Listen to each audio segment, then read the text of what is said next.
أعوذ بالله من الشيطان الرجيم சபிக்கப்பட்ட ஷைத்தானை விட்டு அல்லாஹ்விடம் நான் பாதுகாப்பு தேடுகின்றேன்.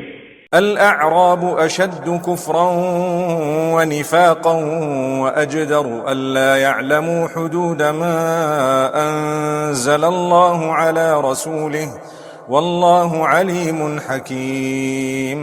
இந்த நாட்டுப்புற அரபிகள் இறை நிராகரிப்பிலும் நயவஞ்சகத்திலும் மிகவும் கடுமையானவர்களாவர்.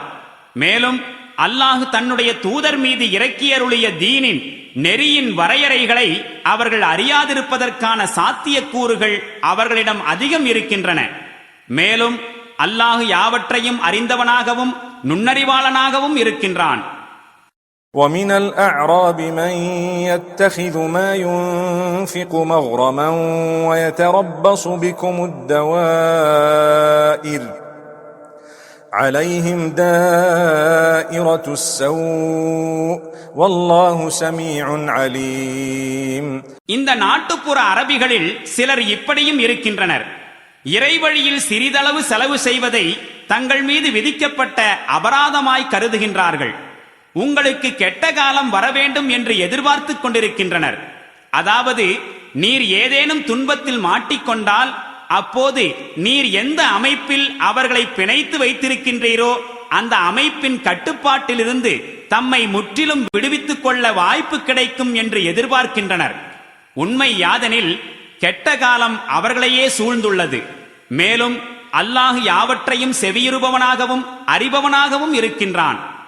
ومن الأعراب من يؤمن بالله واليوم الآخر ويتخذ ما ينفق قربات عند الله وصلوات الرسول ألا إنها قربة لهم سيدخلهم الله في رحمته إن الله غفور رحيم.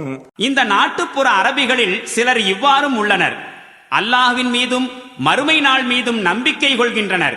மேலும் அவர்கள் எதனை செலவழித்தாலும் அதனை அல்லாஹ்விடம் நெருக்கத்தையும் தூதரிடமிருந்து அருள் பாலிக்கப்படுவதற்குரிய பிரார்த்தனைகளையும் அடைவதற்கான சாதனமாக எடுத்துக் கொள்கின்றார்கள். ஆம், திண்ணமாக அது அல்லாஹ்விடம் அவர்கள் நெருங்குவதற்குரிய சாதனமாகும். தன்னுடைய கருணையில் அல்லாஹ் அவர்களை நிச்சயம் நுழைவிப்பான். திண்ணமாக அல்லாஹ் பெரிதும் மன்னிப்பவனாகவும் கருணை புரிபவனாகவும் இருக்கின்றான்.